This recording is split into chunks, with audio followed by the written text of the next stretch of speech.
Topic है इस chapter. अब यहाँ से आपकी ओरिजिनल फिजिक्स स्टार्ट होने जा रही है। अभी तक आपने जितना ये सिलेबस पढ़ा है वो सब कुछ हमारा बेसिक था, जिनके बिहाफ पर हम यहाँ पर फिजिक्स पढ़ने जा रहे हैं। तो ये जो हमारा पहला टॉपिक है, ये हम इसको अपना नाम जो देते हैं वो मोशन इन वन डायमेंशन का नाम देते हैं। मोशन इन वन डायमेंशन, ठीक। या इसका दूसरा नाम हो सकता है motion in straight line. Motion in straight line, ठीक। मोशन इन स्ट्रेट लाइन, ये आपका पहला चैप्टर है। अब मान लीजिए, क्योंकि आपने अब सारे बेसिक्स पढ़ लिए हैं, बेसिक्स में यूनिट एंड डायमेंशंस आ गया, बेसिक में आपका वेक्टर एनालिसिस आ गया, बेसिक में आपका मैथमेटिकल एनालिसिस आ गया, सिग्निफिकेंट फिगर्स आ गया, एरर एनालिसिस आ गया। इतने चैप्टर्स आपने बेसिक के पढ़ लिए। अब ये पहला फिजिक्स का प्योर फिजिक्स का चैप्टर है। इसमें हम उन जो हमने पहले पढ़ा है उन सारी चीजें को का इस्तेमाल भी देखेंगे और सब कुछ यहाँ पर देखेंगे। तो मोशन इन वन डायमेंशन और मोशन इन स्ट्रेट लाइन किताब के हिसाब से मैं पढ़ाता नहीं हूँ, आपको अच्छे से मालूम है। ये आपका चैप्टर है, ठीक। मोशन इन वन डायमेंशन और मोशन इन स्ट्रेट लाइन। इसमें सबसे पहले आप एक कॉन्सेप्ट हमारी तरफ से सीख लीजिए, concept of point particle. Concept of point particle पहले 10-15 मिनट में हम आपको मैकेनिक्स की इस ब्रांच का, जिसको कि आप डायनामिक्स कहते हैं, डायनामिक्स में यूज होने वाले कुछ टेक्निकल टर्म्स के बारे में जानकारी देने की कोशिश करेंगे। तो पहली जानकारी हमारी है concept of point particle. Concept of point particle क्या होता है? इफ द लेंथ और distance, if the length or the distance traveled by the object is much greater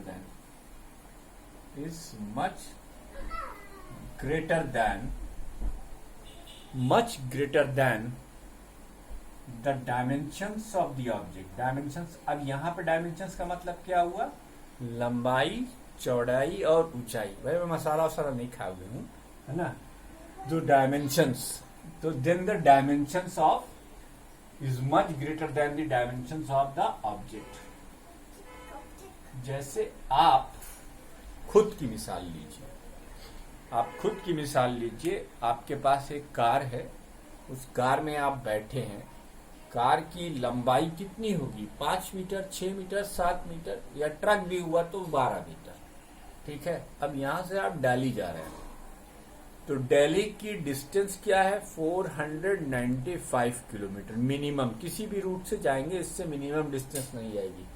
तो कहाँ आपकी 5 मीटर लंबी कार और कहाँ 495 किलोमीटर? क्या कंपेरेबल है कार की लेंथ और वो डिस्टेंस या लेंथ जो आप कवर करने जा रहे हैं? नहीं। तो जब ऐसा कोई केस आ जाए जिसमें आप जो ऑब्जेक्ट है वो ऑब्जेक्ट की कोई भी डायमेंशन उससे कवर की गई डिस्टेंस के कंपैरिजन में नेग्लिजिबल रहे, तो फिर उस डिस्टेंस को हम क्या, उस ऑब्जेक्ट को क्या मान सकते हैं? Point object. पॉइंट ऑब्जेक्ट का कॉन्सेप्ट यहां से स्टार्ट होता है। वैसे तो ये कॉन्सेप्ट आपने पिछले साल भी सुना और पढ़ा होगा। सेंटर ऑफ ग्रेविटी का भी कॉन्सेप्ट यहीं से आता है कि भाई हम एक एक्सटेंडेड बॉडी है। जैसे मान लीजिए कि आपके पास एक बोरा है, बोरे में 100 किलो गेहूं है, तो बोरे का जो मिड पॉइंट होगा, एकदम बोरे के बीचों बीच में वो पॉइंट होगा। उस पॉइंट पर हम मान सकते हैं कि हमारा 100 किलोग्राम व्हीट या गेहूं रखा हुआ है। तो ये पॉइंट का कॉन्सेप्ट है। तो मैकेनिक्स में ये बताना जरूरी होता है। अब जैसे एक ट्रेन है, ट्रेन 400 मीटर लंबी होती है, 500 मीटर लंबी होती है। 2 स्टेशन जिनके बीच की दूरी, अब जैसे आप चारबाग से आलमबाग ही जा रहे हैं, तो चारबाग से आलमबाग की डिस्टेंस 8 किलोमीटर की है। 8 × 1000 मीटर। अब आपकी ट्रेन कितनी लंबी है? 300 मीटर या 400 मीटर। तो ये भी कंपेरेबल नहीं है। 8000 का कंपेरिजन आप कैसे कर सकते हैं 400 से? तो जब distance travelled by the object is not comparable, with the object own dimension, then it is said to be a point particle. जैसे फॉर एग्जाम्पल, इसका एक एग्जाम्पल मैं आपको देता हूं. For example, a train traveling between two stations without any jerk, तो ये फिर वन डायमेंशनल मोशन बन जाएगी और ये ट्रेन जो है वो पॉइंट ऑब्जेक्ट हो जाएगा. तो मोशन इन स्ट्रेट लाइन, या अगर आपकी मोशन को डिस्क्राइब करने के लिए सिर्फ आपको एक कोऑर्डिनेट की जरूरत हो, वो एक्स एक्सिस भी हो सकता है, वो वाई एक्सिस भी हो सकता है और वो जेड एक्सिस भी हो सकता है. इन तीनों में वो जो भी कोई हो, अगर एक कोऑर्डिनेट की रिक्वायरमेंट होगी तो फिर उसको हम क्या कहेंगे, पॉइंट पार्टिकल. क्या कहेंगे, पॉइंट ऑब्जेक्ट. ये पॉइंट ऑब्जेक्ट का कॉन्सेप्ट है. वो कोई भी डायरेक्शन हो सकती है, maybe any possible direction, maybe it is positive x और negative x, maybe positive y और negative y, maybe positive z and negative z. जैसे कि आप यूजुअली अगर हम ऑर्थोगोनल ट्रायड, मैंने आपको वेक्टर में बताया था, what ever I told you in the beginning of this lecture, I will use entire basic concept from now onwards. अब यहां से हम सारे बेसिक कॉन्सेप्ट्स को कहीं ना कहीं किसी न किसी तरीके से यूज करेंगे. तो अब देखो, जैसे हमने ये बनाया एक ऑर्थोगोनल ट्रायड बनाया. इस ऑर्थोगोनल ट्रायड में मान लो ये 3 उंगलियों में ये हमारी 2 उंगलियां एक प्लेन में लाई कर रही हैं. इसको हमने एक्स एक्सिस कहा, इसको हमने वाई एक्सिस कहा, इसको हमने जेड एक्सिस कहा. तो ये अपवर्ड डायरेक्शन है. अगर कोई बाल आपने ऊपर फेंकी और वो स्ट्रेट लाइन मोशन में चल रही है, यानी you need only one coordinate for the specification of this. मान लो ये चली गई, डिस्टेंस h है, तो अब अगर इसका वेक्टर लिखोगे तो कैसे लिखोगे, vector h is equal to h into unit vector k. तो एक कोऑर्डिनेट की रिक्वायरमेंट है, ऊपर जा रही है, इसलिए क्या कहोगे, ये मोशन इन वन डायमेंशन है. मोशन इन वन डायमेंशन क्योंकि इस मोशन को डिस्क्राइब करने के लिए आपको खाली एक कोऑर्डिनेट की जरूरत है. तो वन डायमेंशनल मोशन या मोशन इन स्ट्रेट लाइन कैसे स्पेसिफाइड होगी, you need only one coordinate to describe the motion. याद रखिएगा. तो ये था पहला कॉन्सेप्ट ऑफ पॉइंट पार्टिकल और हमने बताया मोशन इन वन डायमेंशन. वैसे मोशन का एक चलो क्लासिफिकेशन तुम्हारे लिए मैं कर ही देता हूं, ठीक है. इसको आप वीडियो को पॉज करके ऐसे ही नोट कर लेंगे, ये मैंने बताया, ठीक है. लेकिन उससे पहले तुम्हें 2 और चीजें बता दो, फिर मोशन को क्लासिफाई करता हूं. पहले what is rest and what is motion, पहले ये चीज समझ लो, ठीक है. पहले 2 चीजें और समझ लो. क्या 2 चीजें, एक आपको समझना है स्टेट ऑफ रेस्ट. क्या समझना है, state of rest. State of rest. If an object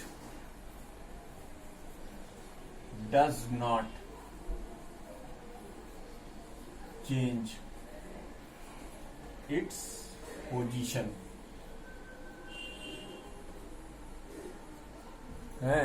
if an object does not change its position with respect to an observer with passage of time, then it is said to be in state of rest. With respect to that observer.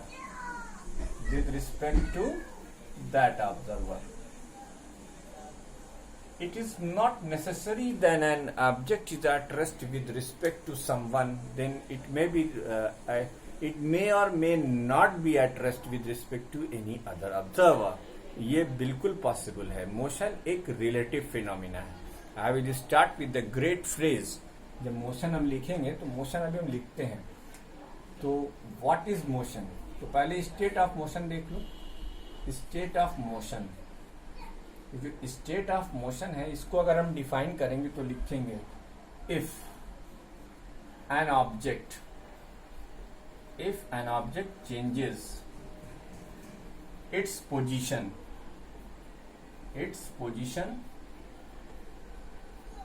with respect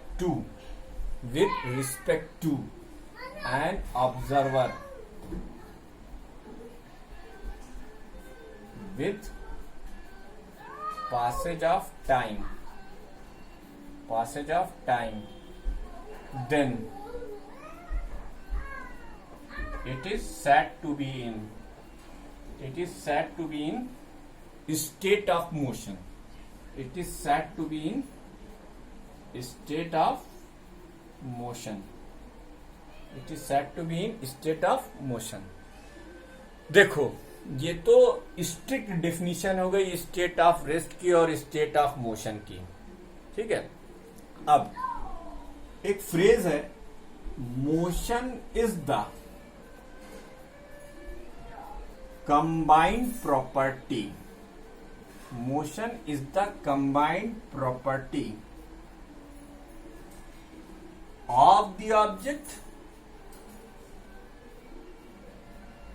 and the observer. Motion combined property होती है किसकी? Object की and observer की। Motion is the combined property of the object and the observer. ये combined property है, ठीक। एक और फ्रेज नोट कर लो, nothing is in absolute rest and nothing is in absolute motion. यहीं से जनरेट होगा रिलेटिव वेलोसिटी का कॉन्सेप्ट। इसका कॉन्सेप्ट रिलेटिव वेलोसिटी का कॉन्सेप्ट। तो nothing is in absolute rest and nothing is in absolute motion.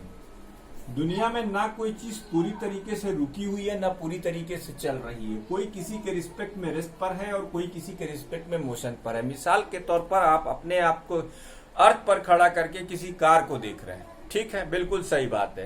Car आपके respect में rest पर है, लेकिन एक इंसान अगर चांद से ऑब्जर्व करे तो क्या कहेगा? वो कहेगा कार घूम रही सर्कुलर मोशन में। क्यों? क्योंकि वो जिस पर रखी हुई है अर्थ एक फाइनाइट एंगुलर वेलोसिटी से एक चक्कर लगा रही है। जब वो चक्कर लगा रही है तो बिल्कुल आपके रिस्पेक्ट में वो कार रेस्ट पर है, नो डाउट। लेकिन आपके रिस्पेक्ट में, चांद पर बैठे आदमी के रिस्पेक्ट में वो रेस्ट पर नहीं है। क्यों? क्योंकि कार जिस पे रखी हुई है अर्थ, वो खुद एक डेफिनिट एंगुलर वेलोसिटी से अपने एक्सिस ऑफ रोटेशन